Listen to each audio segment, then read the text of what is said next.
नमस्कार मित्रों, हमारी चैनल में तमारू स्वागत है। जूनागढ़ भवनाथ में ज्यां एक तरफ शिवरात्रि मेला में भक्तों भजनों प्रवाह प्रवाह वधी रह्यो छे, त्यारे मित्रों बीजी तरफ दत्त चौक विस्तार में एक साधु हिंसक वर्तन ने कारण अफरातफरीनो माहौल सर्जायो हतो।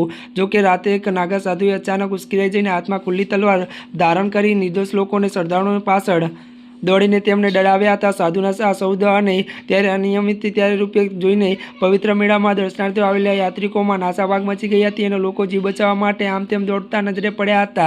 आ हिंसक बनेला साधु मात्र तलवारी ज डर नथी फैलाव्यो, परंतु रસ્તાની बाजुमां सूतेला निराधार अने निर्दोष लोकोने पण बेफाम मार मार्यो। अने आटલું જ ઓછું હોય तेम साधुए पोतानी साथे रहेला कपिराज द्वारा लोको पर हुमलो कराव्यो हतो। आ कपिराजे अनेक श्रद्धाळुओने बचका भरीने त्यारे पंजा मारीने ईजा पहोंचाडी हती।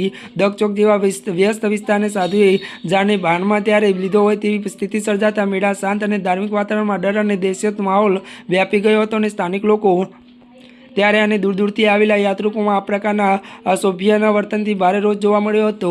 घटनानी गंभीरता जोता पोलीस काफलो तात्कालिक घटनास्थळे पहोंच्यो हतो। त्यारे पोलीसे भारे जहेमत बाद उश्केरायेला साधुने काबूमां लईने तेने अटकायत करी हती। पोलीस स्टेशन लई जवामां આવ્યો હતો અને હાલમાં આ મામલે કાયદેસરની કાર્યવાહી હાથ ધરવામાં આવી છે। ત્યારે મિત્રો આજના માટે બસ આટલું જ। અમારી ચેનલમાં નવા હોય તો અમારી ચેનલને લાઇક, શેર અને સબસ્ક્રાઇબ કરી દેજો। ધન્યવાદ।